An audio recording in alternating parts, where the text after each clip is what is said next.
Welcome back to Top 5 Scary. I'm your horrifying host, Kyle McWaters, and this week we're looking at some of the monstrosities that can't be contained. Some of these are nasty little things, and they need to be chained to the boulders in Tartarus with the might of Zeus, because we might be in some trouble here. Wanted by everybody and their mothers, here's the top 5 scary SCPs wanted by the FBI. Number 5. The Plague Doctor. SCP-049 is a humanoid-ish entity. Around 6'2" in height, it bears the exact appearance of a medieval plague doctor. 49 appears to be wearing thick robes and a ceramic mask, indicative of the time and occupation. However, the garments aren't garments at all, but skin. Yeah. 49's body over time is now indistinguishable from its previous human form. 49 was discovered during an investigation after a number of unknown disappearances in South France. During a raid, investigators found 49's lab and what their, quote, specialty is. Law enforcement busted in as 49 sat and watched the officers as they took pictures of the so-called torturous mad science lab it had created. Yeah, you don't want to know about the experiments they were doing. 49 willingly entered the Foundation's custody after that, which is creepy in itself. Some sort of sinister agenda, maybe. 49 has a humanoid skeletal skull beneath the outer layer, and the Doctor talks in many tongues. It prefers Old English or medieval French. While 49 is generally cordial and cooperative with the Foundation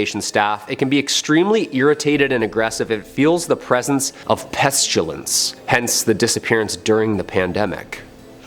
It will become hostile with people it deems as sick. Cold, flu, or under the weather, 49 is going to generally attempt to study anybody if they're showing signs of infection. 49 causes failure of biological functions of any organism it touches through direct skin contact. How this occurs is currently unknown, and autopsies of 49's victims has been inconclusive. The pestilence is what seems to drive the Doctor to live, though will usually aim to perform crude surgeries on living specimens using implements of an unknown era contained within a black, ominous doctor's bag. Yeah. Their journals are not written in any known language, and attempts by linguists and codebreakers to decipher them have been unsuccessful. While these surgeries are not always successful, they often result in some sort of morbid creation. Okay, so this doctor is like wanted. Apparently after a botched dissection of an orangutan, the Doctor has yet again breached containment seeking specimens for research. Investigators need your help to find them. If you see a plague doctor roaming the streets, make sure you first off keep 6 feet of distance if you have a cold. That's all I'm saying, you know? And call the Foundation. Number 4.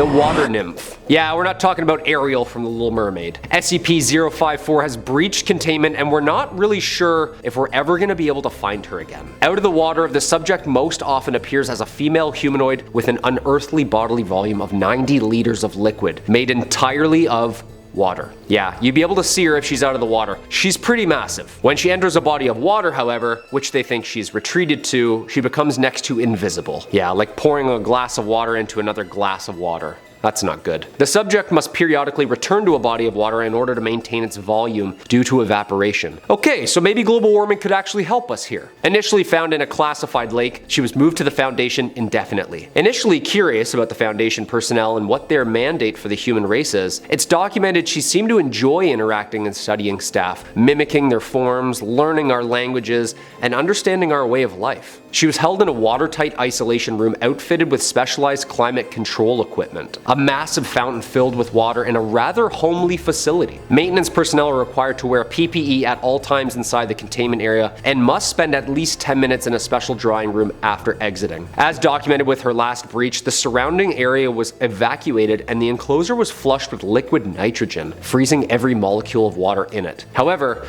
no nymph. Yeah, that's not good. No thermal, electromagnetic, biological, or other phenomenon has been detected in its body that would suggest how it lives or thrives. The last experiment with 54 was halted after 2 researchers were seriously injured when she exhibited signs of mistrust and aggression, and all of a sudden she pulled the researchers under where they almost drowned. She has been updated to a new class system, and authorities are still searching for her. Yeah, you might need the Navy on this one. How would you even be able to see her? Well, I guess goggles and a snorkel. So, number 3, the Homunculus. SCP-030's appearance is that of a hairless, genderless, gray-toned humanoid, 28 inches in height and weighing around 25 pounds. Its solid blue eyes lack discernible irises or pupils and resemble small sapphires. 30 possesses an androgynous voice with a pronounced English accent. It is able to converse, read, and write in ancient Greek, Latin, Italian, English, as well as 2 additional languages that have yet to be identified. Well, that's absolutely terrifying. 30 has also demonstrated knowledge of physics, chemistry, astronomy, mathematics, roughly equivalent to that of a 17th century academic. 30 has demonstrated knowledge on these topics involving classified science. 30 needs at least 15 lumens of light or greater, or it becomes unconscious and showing no signs of life. Okay, that's a good note. Maybe we can use that to find them. Within 5 to 10 seconds of being re-exposed to light, 30 becomes active, appearing to be coming out of a sleep state no matter how long the period of inactivity has been. 30 does not require sleep and has expressed a desire to remain awake as often as possible. I wonder why. 30 requests new materials for personal research every 90 days, and all materials are to be collected and destroyed prior to delivery of the new materials. All materials are to be evaluated, and 30 is to be absolutely under no circumstance granted access to any modern scientific journals or texts. Apparently 30 has become untrusting and escaped the Foundation's perimeter after learning there has been more updated scientific study since the mid-1600s. Alright, who let it slip, huh?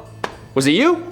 Might be Chris, I think it was. 30 is now on a scientific learning spree, and who knows what they're gonna learn in that time. Somebody turn the lights on this thing, okay? We need like a week-long eclipse so we can find them. Number 2, Antimatter.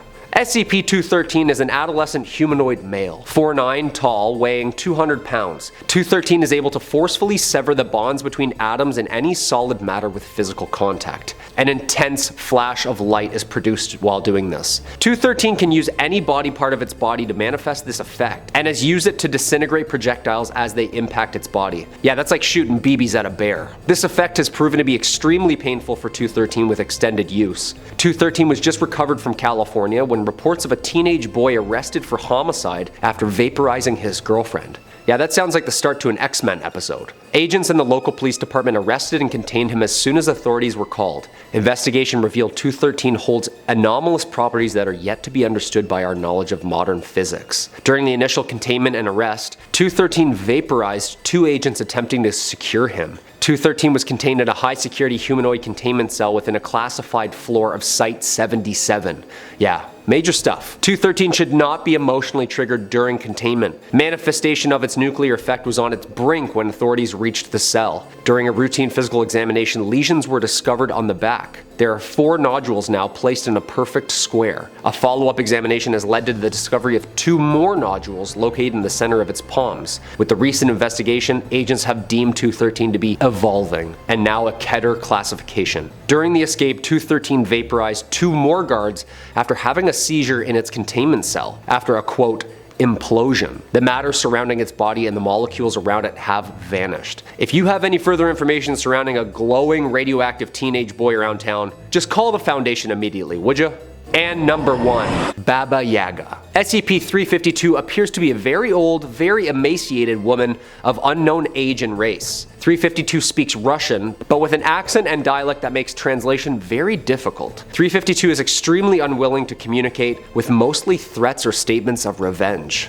Yeah, she's mean. 352 has never identified herself by name, and due to her aggressive nature, it has been impossible to determine any background information. 352 possesses a level of strength and speed much higher than what should be possible for any person of her perceived age and physical dimensions, moving things of 500 pounds with little effort and moving at speeds in excess of 70 kilometers an hour.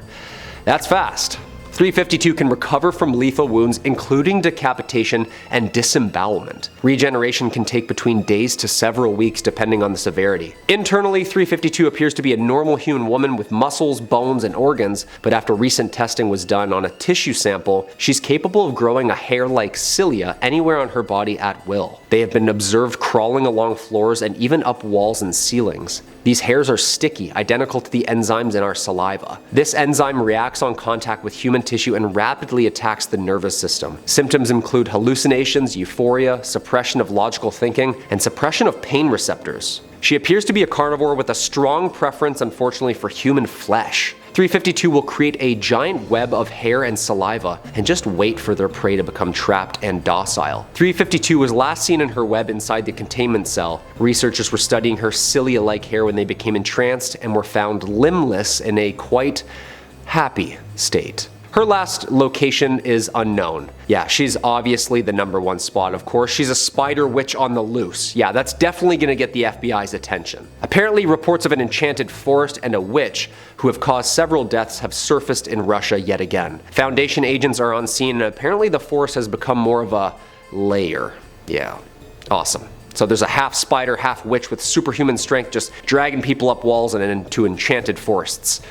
Okay. Yeah, this sounds like Stan Lee's gonna need to help us out on this one. What do you think? Well, there you have it, folks. 5 scary SCPs that have currently breached containment and are wanted by authorities and need to be returned to the premises immediately. Dude, witches crawling up walls, antimatter teenagers. The FBI better have a tactical force with superpowers, because I don't know how you're gonna get them back in there. It's not looking good. As always, I'm Kyle McWaters, and until next time, stay spooky, everybody.